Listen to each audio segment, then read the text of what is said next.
বন্ধুরা, আমাদের জীবনে অর্থনৈতিকভাবে স্বাচ্ছন্দ্য, সুখ এবং সমৃদ্ধি আমরা কে না চাই? আমি চাই, আপনি চান, কি চান না? চান তো? তাহলে আজকে দুটি মহা উপায়ের কথা আপনাদের বলবো, যাতে মিরর প্লেসমেন্ট করে আপনাদের জীবনে সুখ, স্বাচ্ছন্দ্য এবং অর্থনৈতিক ডেভেলপমেন্ট আপনারা পেতে পারেন। মিরর অর্থাৎ সিম্পল আয়না। আয়না আমাদের কি করে? আমাদের রিফ্লেকশন দেখায়, প্রতিচ্ছবি দেখায়।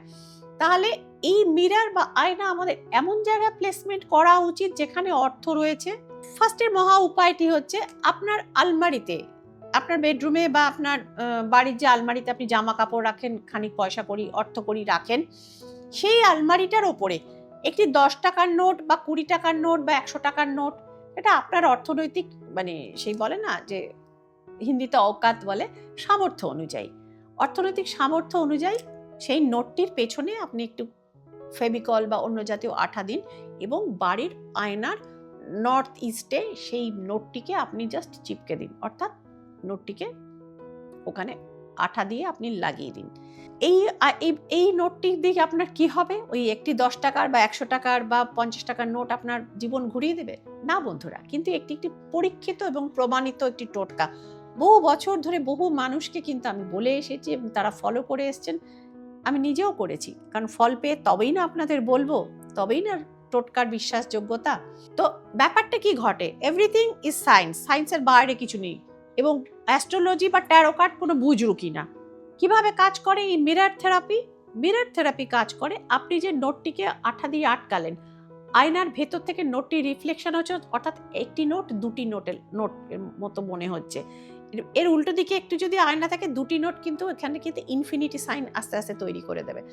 তো এইভাবে রিফ্লেকশনের মাধ্যমে নোটটি জাস্ট ডাবল তৈরি হয়। এই থিওরিটাকে আমরা ব্যবহার করতে পারি আপনার লকারের মধ্যে, যেখানে আপনি টাকা পয়সা জমা রাখেন এবং কিছু ঘরে পড়ার গয়নাগাটিও আপনি সেখানে রাখেন।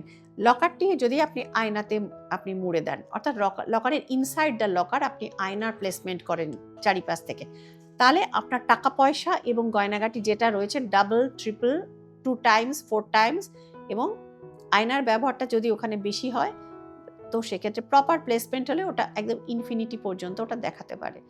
তো অতদূর না দেখালেও ডাবল তো মিনিমাম দেখায়। এবং 3 দিকে যদি আপনি আয়নাটা প্লেসমেন্ট করেন আপনার লকারের ইনসাইডে, তো সেক্ষেত্রে আয়না অন্তত 6 গুণ অবধি বেশি দেখায়। এবং আপনি যদি তার সাথে ম্যানিফেস্ট করতে পারেন যে আমার সম্পদ, মানে বলে না দিন দুগ্নি রাত চগ্নি, এটা হোক, এবং সেটা নিজের মনে মনে আপনি ম্যানিফেস্ট করতে পারেন ইউনিভার্সের কাছে যে থ্যাংক ইউ ইউনিভার্স, আমাকে তুমি টাকার বৃদ্ধি দিয়েছো, আমাকে এতটা তুমি সমৃদ্ধশালী করেছো, আমাকে তুমি এতটা রিচ করে দিয়েছো, এবং থ্যাংক ইউ ইউনিভার্স করে তাকে গ্র্যাটিটিউড জানান। অবশ্যই আপনার অর্থের বৃদ্ধি হবেই হবে।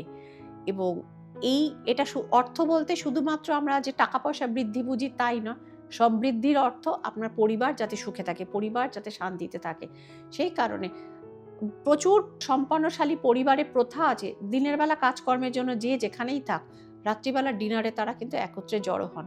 তো সেক্ষেত্রেও আপনার পরিবারের সমস্ত সদস্য যেখানে খেতে বসে, সেই দেওয়ালে, অর্থাৎ পশ্চিম দিকের দেওয়ালে আপনি যদি কোনো খাবারের ছবি ইত্যাদি রাখেন এবং তার অপোজিটের দেওয়ালে একটি বড় মিরর প্লেসমেন্ট করেন, সেক্ষেত্রে ওই খাদ্যদ্রব্যগুলিকে মানে বহুগুণ বর্ধিত দেখায়। অর্থাৎ যে খাবার আছে জাস্ট সিম্পল সেটা ডাবল দেখায়। বন্ধুরা, শুধু অর্থই তো সম্পদ না। আমরা উপার্জন করি কেন?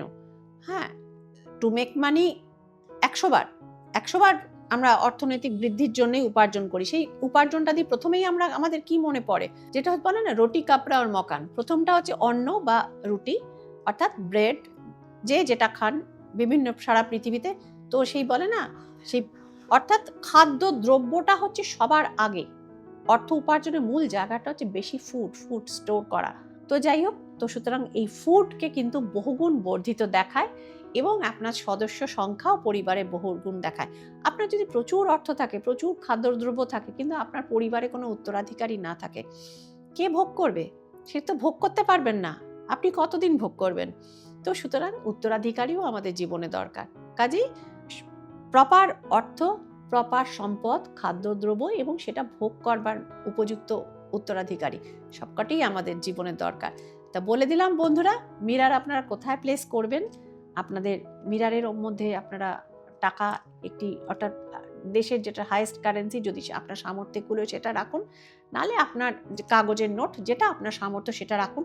রেখে তো দেখুন, বেনিফিট হবেই হবে, ফলবে। বহু বছরে, 20 বছরের পরীক্ষিত সত্য আপনাদের সঙ্গে শেয়ার করলাম। Just do it and follow the channel. আরও মানে সুখ সমৃদ্ধির টিপস পেতে, ফাইন্যান্সিয়াল বেনিফিটের টিপস পেতে এবং নিজেদের জীবনকে আরও বেনিফিটে নিয়ে যেতে ফলো করুন এবং দেখতে থাকুন ট্যারট গাইডেন্স উইথ শ্রীময়ী। দেখা হচ্ছে নেক্সট এপিসোডে। ভালো থাকুন, আনন্দে থাকুন, সম্পদে থাকুন। নমস্কার।